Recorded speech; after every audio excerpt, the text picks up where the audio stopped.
And hello and welcome to another live stream. And if you were just trying to join and found I had problems, yes, I had some technical problems getting this going, and even had to set up a second version of the event. So my real apologies for that. I haven't had any technical problems on this for a while, so it's been a strange, but they happen.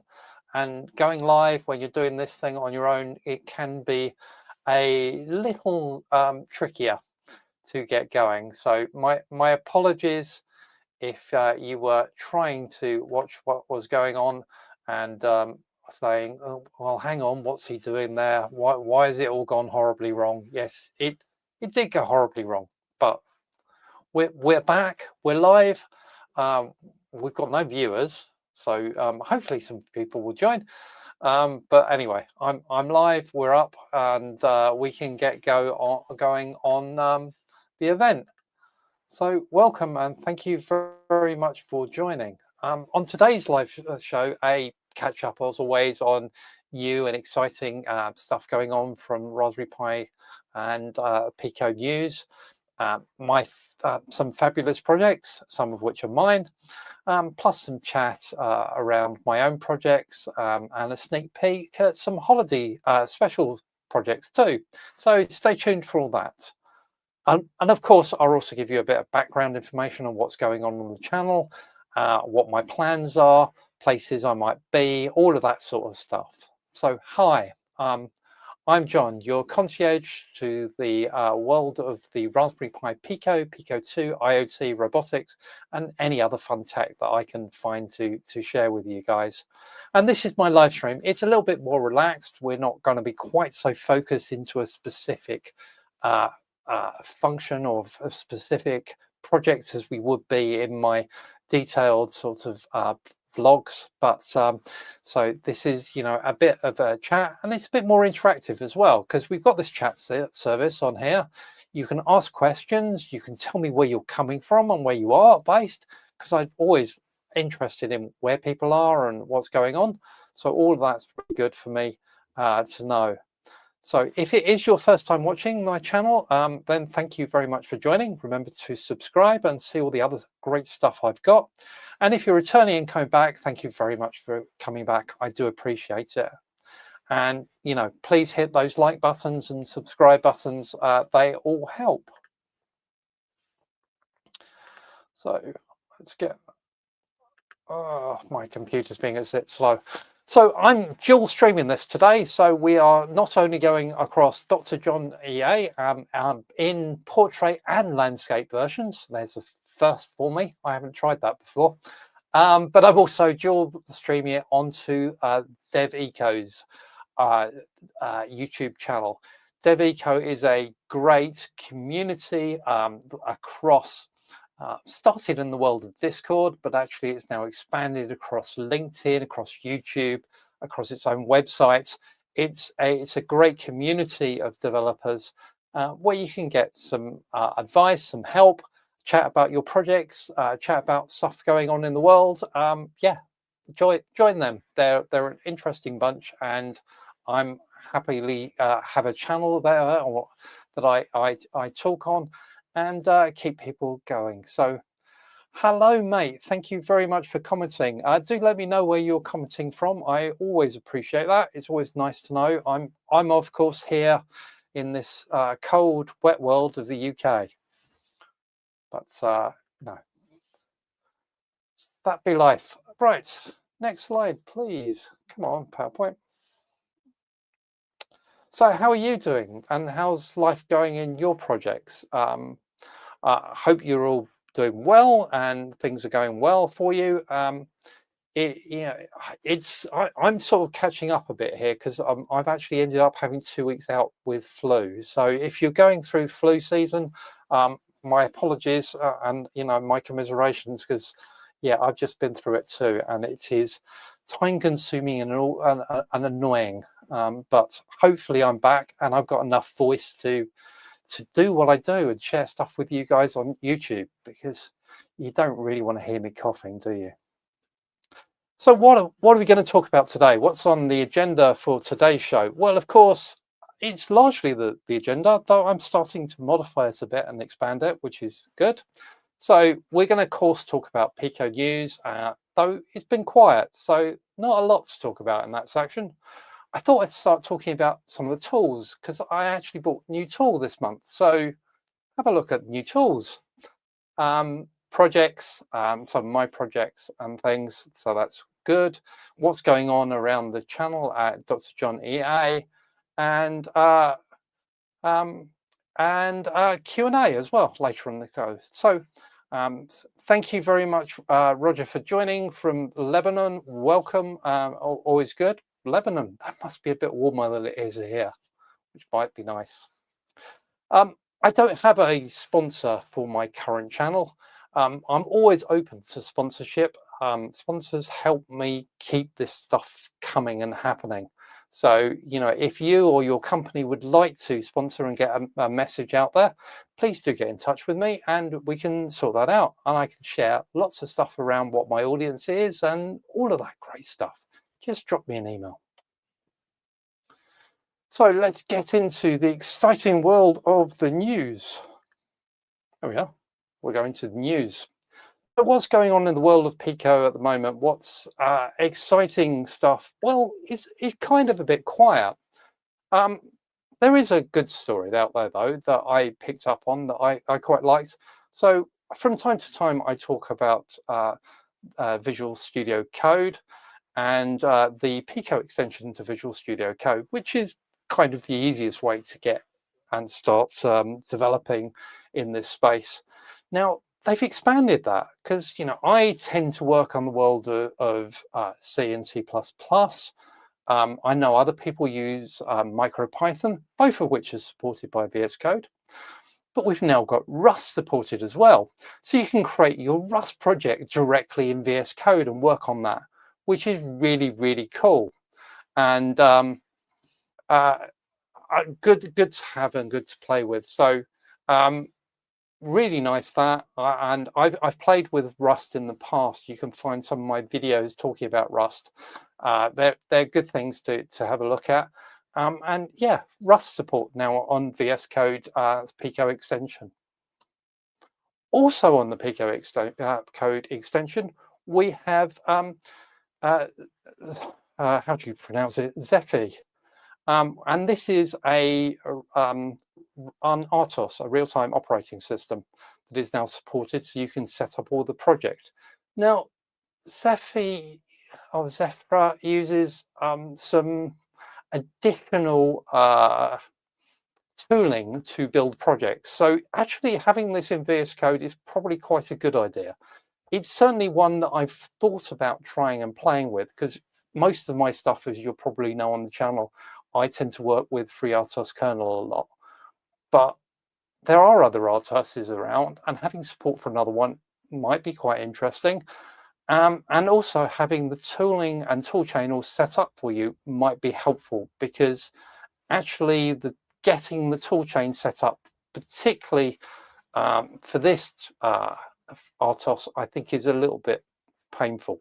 So that's something also to try and stuff. So I thought that was quite interesting to see that was available as well. And really, those were the big stories that came up. The other ones I wanted to mention sort of in the news section is community, because I think community is really, really important to the world of the Pico and Pico 2 development. I mean, you're sitting here, it changed to me and stuff, so presumably you're interested in the community side too. So I've done two community events that I've supported this month. So there's the Possum Pie and Pint, which is part of the CamJams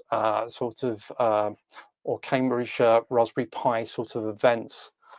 And that was nice to actually get to meet a bunch of people, a lot of them from Cambridge Hackspace, some from the Pi Wars world, and to see some of the projects and the builds they're doing and what they're working on. And so that was a really nice afternoon to chat to them and to see some other projects. And it is good. I think we need more of those sorts of things. So if you've got one near you, I recommend supporting your meetup groups that are talking about these things. Down in Brighton, of course, we've got Breaking Breadboards, which is a group that I help run, and where we actually also build stuff and show and share our build and our projects. We don't use Pi in our title because we do some wider things than just Pi. But there you go, never mind. So all good, all good. But yeah, if you happen to be in Brighton area, please do check out Breaking Breadboards, or indeed you can join some of our sessions online. So that might be worth doing as well. So keep an eye on Breaking Breadboards too, as well as my channel. So those, I mean, as I said, it was quite a month. So that was kind of all of the news that I came across. So if there is anything else I've missed, and I do miss things from time to time, please do let me know. I would be really, really interested. And, you know, it helps me pick things up and share it with the community, because we're all interested in this stuff. And occasionally I miss things and they happen and I don't notice. So it's always good to have other pairs of eyes. So do get in touch, do let me know. So new section of the agenda. It's, you know, I've been going on these live streams for a couple of years, and the first time I've done a new section of the agenda for a while. So new tools. Tools are really important, and I don't have enough of them, and I need to expand them. Though some of them are big, and this tool is quite big. So I bought basically the heat insert press kit from Mintion and or Minchon. Minchon, I'm going to pronounce it as. I'm not very good at reading and pronouncing. I'm better at writing code. But yeah, basically it's inserts. So inserts are basically threaded nuts that we place in 3D printed plastic in order that we can actually attach bolts to them. And it's really useful for putting things together. I mean, if we talk about Rex P1, my big R2 unit, or R2 reimagined unit, he's just full of these inserts which actually hold him together and hold the whole body together. Structurally, they are what is making him work.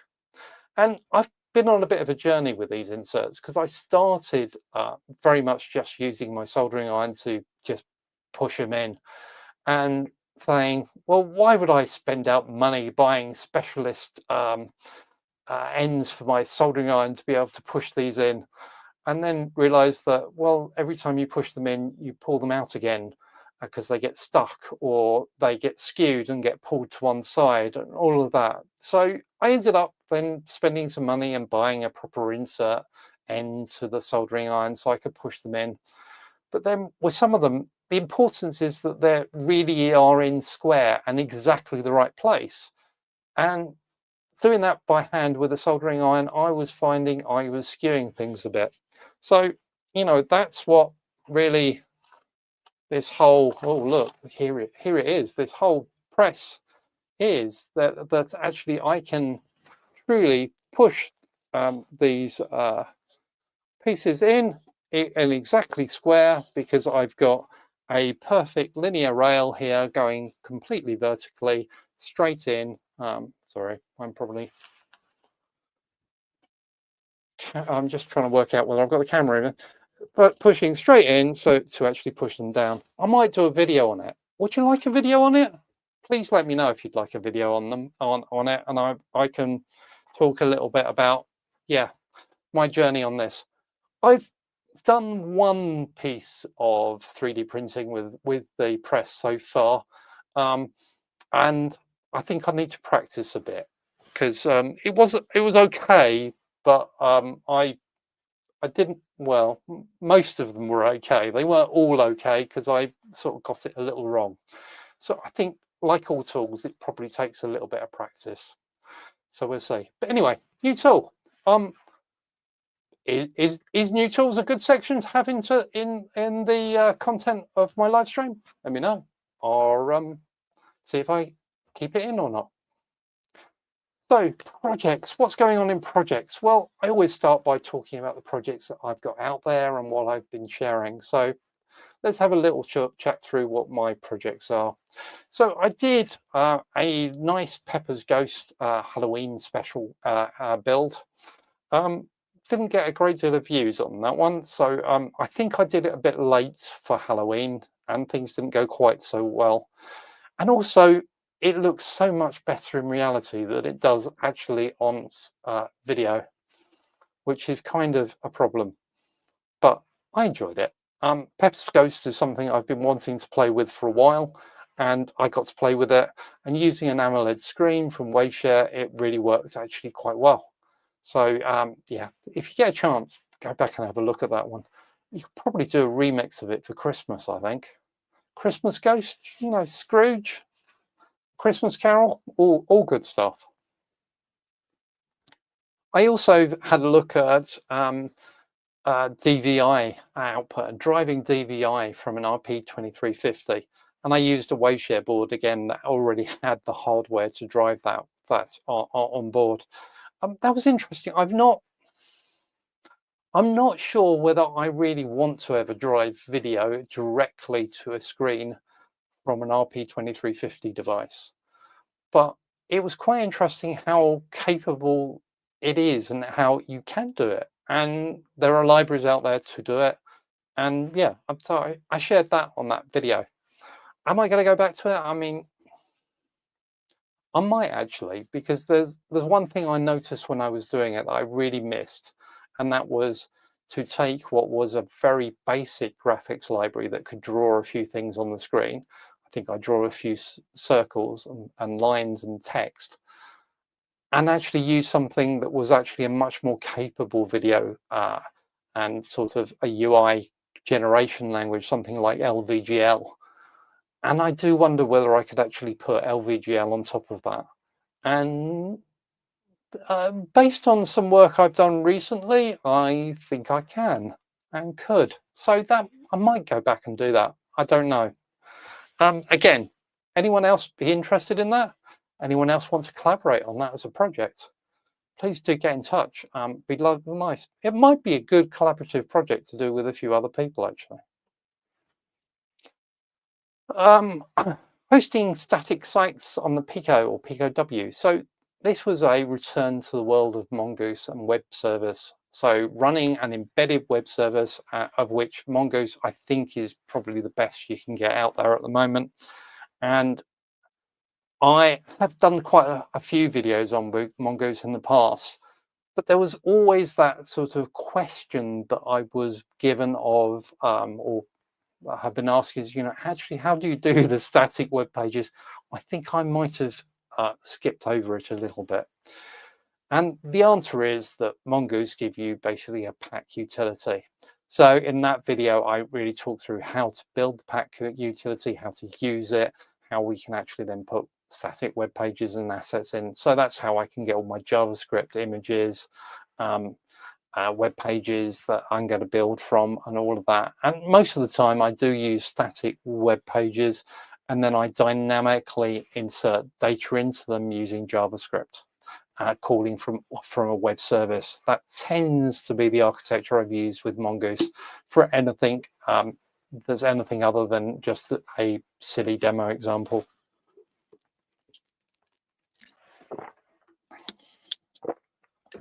Sorry, my throat's still not as capable as it could be. So thank you for the comment. LVGL and HDMI, yes, please. Okay, I think it can be done. Do you want to collaborate on that? Yeah, I'd love to. It's I think it could be a really fun project. I can do clever things, can't I? Because I think I can go look. I can share the comments that are coming in. And so yeah, that might be a fun project to do. Right. What other projects have I been working on? Well, I suppose last week's was this Pico W, thinking a bit about Pico W as a product.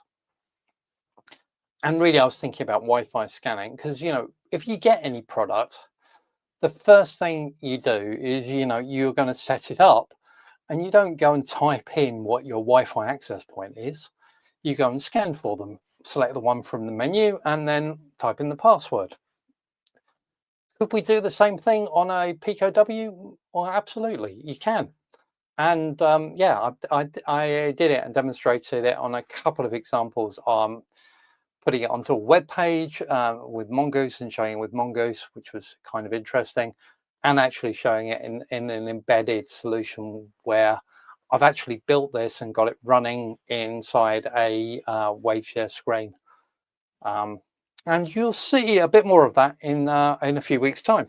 I'll talk a bit more about that, what's coming on that one, because that's a big, exciting project coming out just before Christmas on the 18th of December. So save the date. That one's good, and there's going to be some follow-ons to that because it's quite a big project.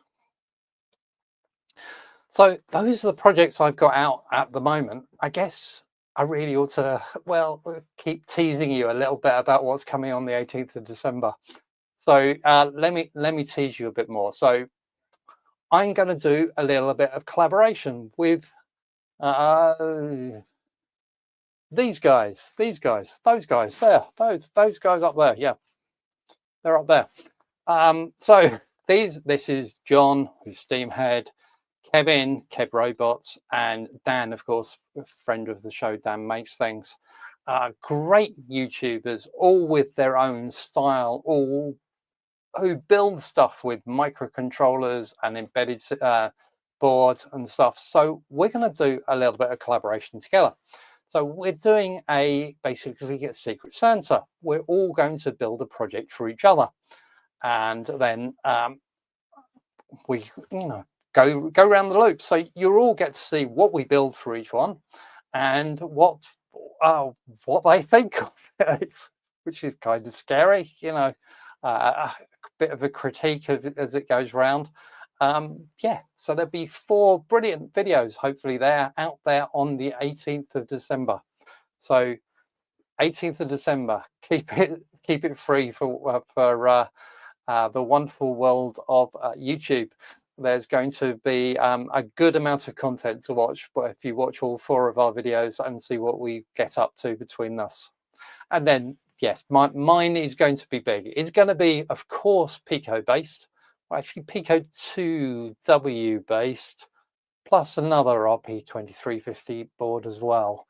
So no PCBs either. Well, no PCBs that weren't already there, so I haven't actually needed to design one. So it's a good little project.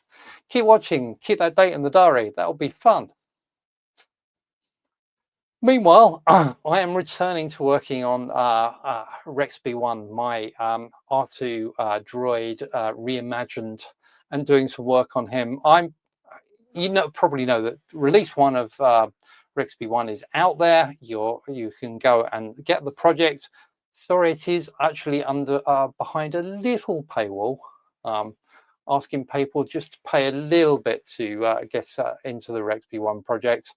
But it's out there and it's fun and it's good stuff. And yes, so I'm doing a little bit of work on RexB1 version 2 and the enhancements. So I started with stability. RexB1 was fine, but if you really accelerated him at full speed using the motors, you would actually get him to tip over backwards, which was kind of annoying. And I set him to quarter speed for most of my demos.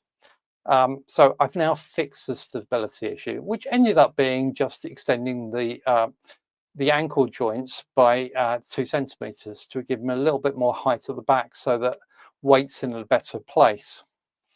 So that's fixed. The next bit to fix is I want to change the battery technology from LiPo 3Ss to LiPo 4s, and that's in process at the moment. And that means a redesign to the base of the case there, so that I can get those batteries in there. And then I also want to get him to be able to rotate that body so that he can go a bit more upright or like lead back into his drive mode. And this is something I've been ongoing design, and it's been quite a lot of work, and not going entirely the direction I want. So I've just done some more design work that have failed as well, and come up with a completely different strategy now to try. So tomorrow or this week's going to be another strategy and see if I can get that working. So we'll see. It's kind of fun, but yeah, that's what. So lots of stuff going on Rexby 1 at the moment to try and pull that, and I'm sure I will share that with you guys in the new year. I'm also in the background trying 2 other projects that I'm pushing forward a little bit. So firstly, the stuff on the left here, which if anyone who's bought from Pimeroni will probably recognize as a Cosmic Unicorn. So it's a 32 by 32 bit a pixel display board of LEDs that is then driven by either a Pico or a Pico 2. The version I've got is driven by Pico W. The newer ones are driven by Pico 2Ws, which is an improvement. I haven't got a new one yet. So I was trying to see if I could get LVGL to drive that display. And yes, of course I can. And on LVGL version 9.4 too, which is the latest version. So that's kind of cool. I'll share that and how that's going in a future episode. But yeah, some more LVGL stuff, LVGL for new boards, all cool. And then on the right, we've got there my Mecanum drive project kit that I've only just got hold of, and I'm trying to work on, can I get a control board to drive that from a Pico? So that's kind of where I am at the moment. And you know, I managed an RP2040 Zero board where I used every single pin to drive him. So good stuff. So I'll share that again new year. Hopefully it all works. Haven't put the board together yet. It's only just arrived through a new supplier. It's all new, exciting. We'll see. So those are the projects. Well, they're nearly all the projects. There's also this one. Oh, can you see that? Does that show up? Yes, that does. Look, I've got a new Christmas decoration, and a couple of weeks time I'll put out a video about how I built that and what it is. It's basically WS28B LED ring or set of rings of LEDs, and how I can certainly drive it for simple patterns, but how I could actually use it as a virtual display and actually put images straight on it as well. So keep your eye out. That will be out on the 4th of December, that one. So all good stuff, I hope. And hopefully that begins to get into holiday season, because I kind of like holiday season. Don't you? So let's move into the next section then. So what's going on? Where are we? We're on travel section. So where am I going to be? I've not actually got any plans at the moment to be anywhere where you might meet me or see me. If there is stuff coming up that you think I should be at, physically or online, please do let me know. See if we can sort something out. I always love to meet people. It'll be all good and chat about, you know, all the stuff, exciting stuff we're doing. So all good. So there we go. So what's going on the channel? What's my plans? What's afoot? Well, I always start this by talking about what my broadcast schedule is. So as you know, 2 o'clock GMT or UTC is the full vlog episode where I do a deep dive into some technology and we have some fun, and I build generally a project, or I show how something works in the world of Pico or other fun technology, sometimes expanding. Might be a few stuff I want to do around 3D printing, so I might have to try and mix that in there. Then on the Tuesday, I normally do a 3-minute summary, because I know some guys are, sometimes you're really pressed for time and you can't really watch a 20 to 40-minute video. So try and give you the key points in less than 3 minutes. That's my target. In fact, because I try and get them out on social media, it tends to be less than 2 minutes 40 seconds, so that I can hit X's requirement for videos. And then Sunday, I will do a live stream once a month, and I'll do some shorts from time to time. I'm not very good at shorts, and I'm not very good at getting those extra videos out, but give me more encouragement, and I'll see what I can do. So the other big thing that happened in the world of YouTube and my stuff is our channel got 6,000 subscribers, and we're over 6,000 subscribers. Thank you all for subscribing. I can't believe we're up to that number. It seems a lot. I remember when we first got to 100, and I thought that was impressive, and I've got 6,000. So I'm really pleased that things keep growing and members keep joining and people keep watching my videos and all the stuff that I enjoy building. So all good. Thank you all very much. If you want to help me keep it going, then please do remember there is a super thanks button on all of my videos, including this. And there is also a payment link generally in the description of my deep dive videos. I appreciate any tip, and I'm trying to save them up largely to get me over to an event in the US called Open Source, source spelled SAURCE. Open Source is a very big community build event with lots of YouTubers and everyone else there, and I'd love to go. So if I can get the money to get over to San Francisco and get to that event next year, I will be there in 2026. And hopefully I can meet some of you guys there too. I've also got an AliExpress account and team that you can join to get cash back, so you can get some value from being my friend and being on the channel. So there is the team, which is a Jon EA 05. There is a QR code to scan there, or alternatively, there is a link in the description where you can join, and you'll get at least 5% cash back, plus some additional benefits and discounts that will come through.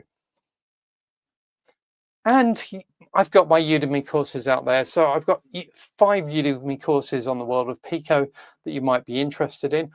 I've put links and promotion links into the description because they are all on promotion for the next 5 days. So feel free to go get them now. Certainly one of them, the IoT course, my plan is to rework that in the new year. So if you've already got a license and you get the reworked version, generally when I rework courses, I end up adjusting prices and stuff because I'm obviously putting new effort into it, and I have to get a bit of money back from my effort and my work. Certainly when I create a course from scratch, it's 3 to 6 months of work really for me. They're not things that I can churn out really quickly, nowhere near as quickly as videos that I can produce from YouTube. So courses take time, and that's why they're commercial and things and have a lot of content. So there's that, and of course I've got all my content still going out on the other worlds of social. Of course YouTube is my home and my first place, but I do use the other socials as well. I'm doing quite a bit more conversations on LinkedIn than I have in the past. Kind of giving up a bit on Instagram. It's not really getting anywhere. So yeah, but lots of other things out there and other places to find me, including the world of Discord, of course, and DevEco. So we get to the Q&A session of the proceedings, and check through to see, have we got any questions? Sorry, yeah, one of so no questions so far in the comment in the chat. If you'd like to ask a question, please, this is your opportunity. So one canned question that I already had in the pipeline was someone was asking me if I could put Wi-Fi credentials securely onto a Pico W in a C++ project. And of course, we know that that's kind of difficult. In fact, my first answer to that question was, no, you can't. But then I realized I was being I was being a bit sharp there, but actually that isn't entirely true. Security isn't binary. It isn't, you are either secure or you're not. I think they're building towards that. And so actually in the video coming up on Thursday, I'm going to show how I think you can use a few mechanisms to try to secure those Wi-Fi credentials so you can store them securely in the flash, but using technologies like Wolf SSL's encrypt engines to actually encrypt them, and trying to hide your keys in ways or create keys from parts of the Pico that make it hard for someone to hack it. Not impossible, I must admit. But then actually in the world of security, very little is impossible. Often you can find ways around. So there we go. It's my approach. I'll be interested to see how many flames I get on this one, because I think a few people will jump to my original reaction of, you can't. Why are you saying you might be able to? You can't. It's just not possible. And that's definitely one perspective, and definitely was my initial reaction. But I don't think that's true. I think there is things you can do. Are they enough? Well, that depends on your use case. Of course, if you're talking about an RP2040, therefore a Pico 2W, there's a lot more you could do. But this video is really going to focus on the Pico W. So any more questions? No, so no more questions. There were, we'll touch on a couple of comments. So certainly, apparently the tool section went down well. Some of you like that, that's good. I'll do tools again. And people like the idea of being able to do LVGL with DVI output of an RP2350. So perhaps I will add that to my list of projects that I really ought to try and build and work on. So we'll see how that one gets on. Again, if you want to collaborate on one of these, please do get in touch. I'd love to collaborate on one of these projects with you guys too.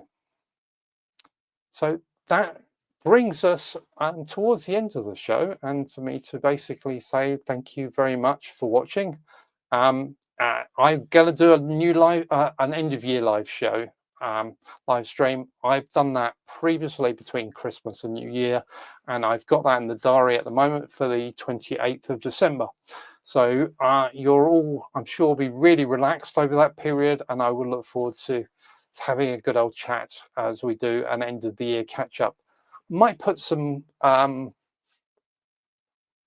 poll questions out there on the channel to get a few interesting bits of what do you think was my best video? What do you think is the most important things to do? I'll put a few out there to give us some stuff, and we can share that and chat around that. So if you've got any projects you'd like to show me to share on the channel, please do get in touch. I'd love to share them on the live stream, or in fact, perhaps we do a chat about them on a future episode. Just drop me an email and we can sort that out. And of course, like and subscribe. So until next time, please do keep tinkering, and I will look forward to seeing you then. Bye-bye for now.